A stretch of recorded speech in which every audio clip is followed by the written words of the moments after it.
Issue 6.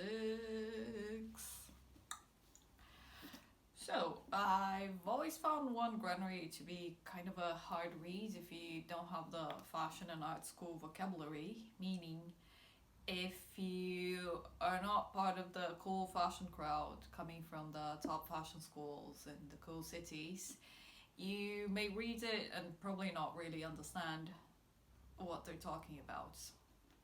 Nonetheless, this is a magazine packed with such precious content and written by the very people that are in this fashion education ecosystem and facing the same challenges as you might be facing of establishing themselves as up and coming creatives in a super competitive industry.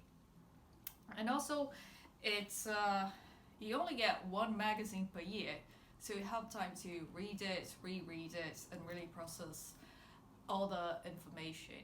So, if you're coming from the average fashion course and you're thinking of applying to CSM because you want a job at one of the cool fancy brands, like I was one day, or if you're new in the scene and you want to start your clothing line and to sell the cool fancy concept stores next to the cool designers, and you're just binge watching all the show studio interviews and reading all the One Granary articles that you can find, like we all do in this age of information, sit tight because this issue is worth a more careful read, because it should provoke in you a little reality check by making you ask the question, why do you really want to be in fashion?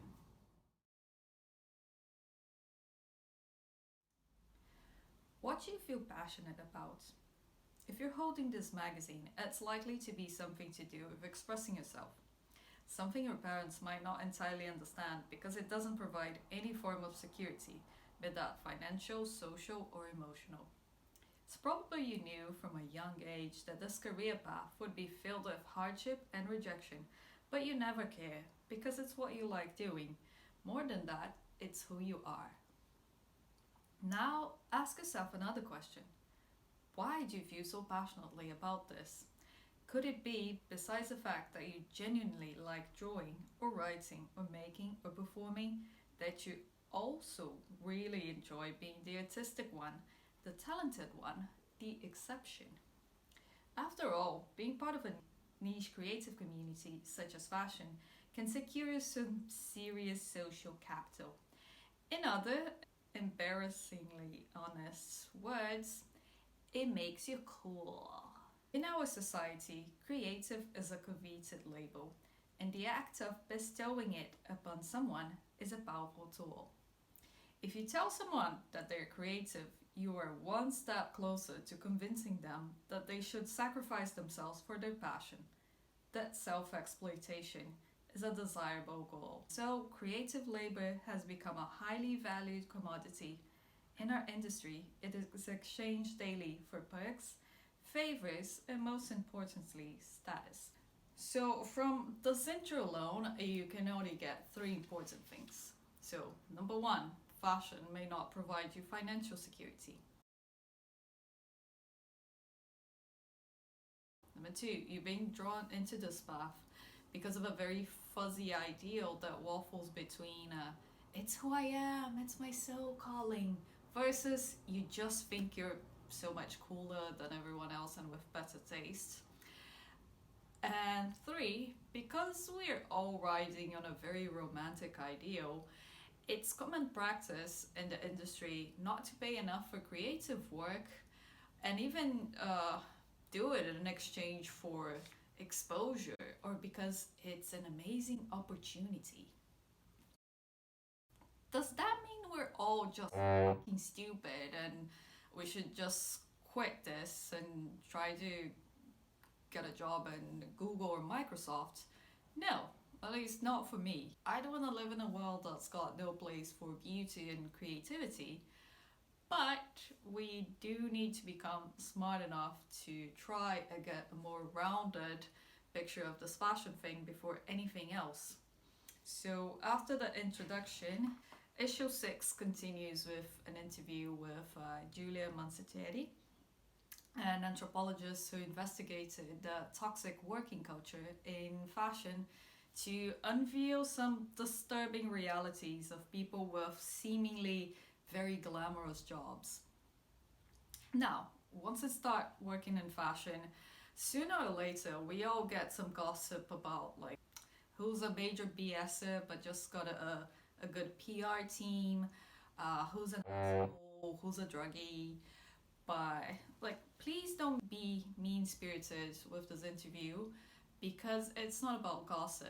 It's about how we fashion workers ourselves are creating the conditions for exploitation to happen by not seeing ourselves as regular workers with workers' rights, getting used to working non-stop since fashion school, then glorifying our work ethics while hiding how frazzled we actually are, because we have this hope, we have this dream that one day we'll make it and it will be all worth the efforts. And in the meantime, we can't piss anyone off, so we have to keep quiet.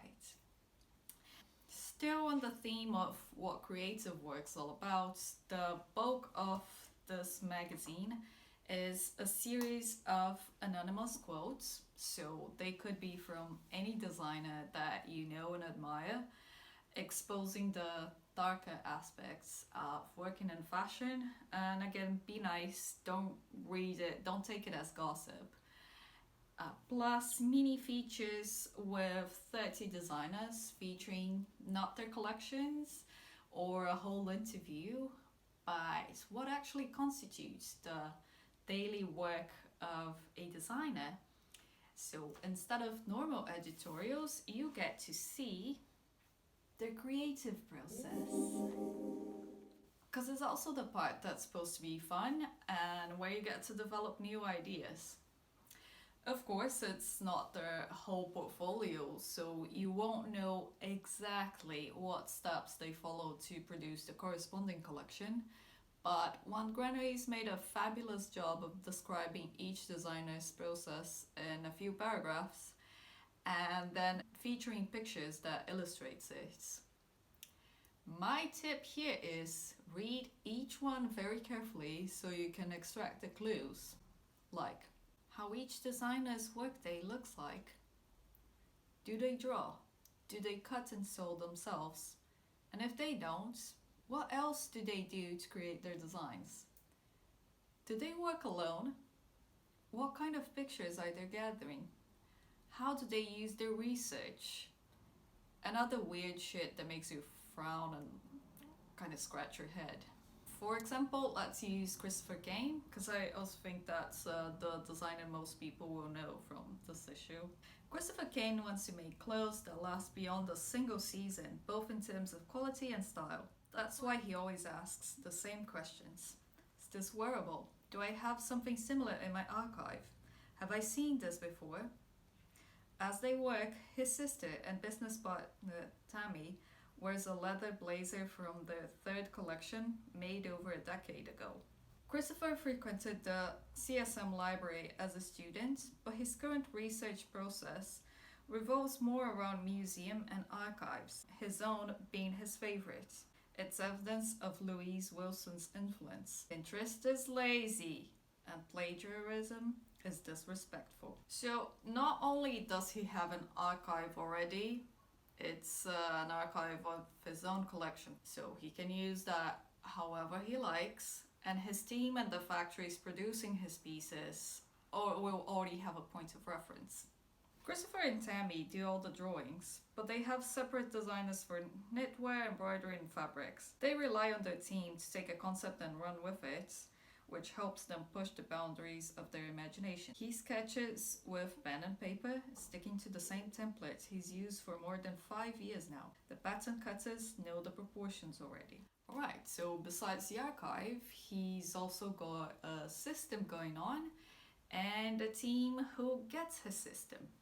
So don't moan about not knowing how to draw and use Christopher Kane as an example. If you're just starting out and you don't have a team, a system, a history, factories you've been working with for over 5 years, so what can you do instead?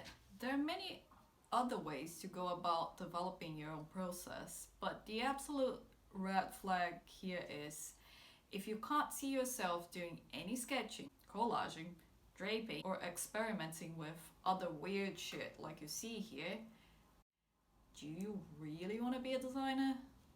Because it's definitely not the easiest career path you can take. And after so much talk about creative process, there is a great interview on that with fashion journalist and critic Angelo Flaccavento. And one Granary gave us all a treat and posted the interview on their website, so I'll let you go and read it there. Because I could just go on and on and on talking about each article, each interview, each designer's feature, but now it's your turn. How's this information sinking in? Do you feel hopeless, defiant, or are you inspired now to go and educate yourself the best that you can before you go into this and just to develop a love-hate relationship with the thing you love the most? Hope you liked this video. As usual, I try not to overload you with information. This is really just a teaser about like what this issue is about. If you're really interested in like applying to CSM or Royal College or one of those top fashion schools, I think you should really read one Granary and see like if it resonates with you. And you can also read my two guides to CSM, my guides to Fashion Folio, and my guide to the graduate diploma course. And I'll leave the link in the description, and I see you on the next video. Bye.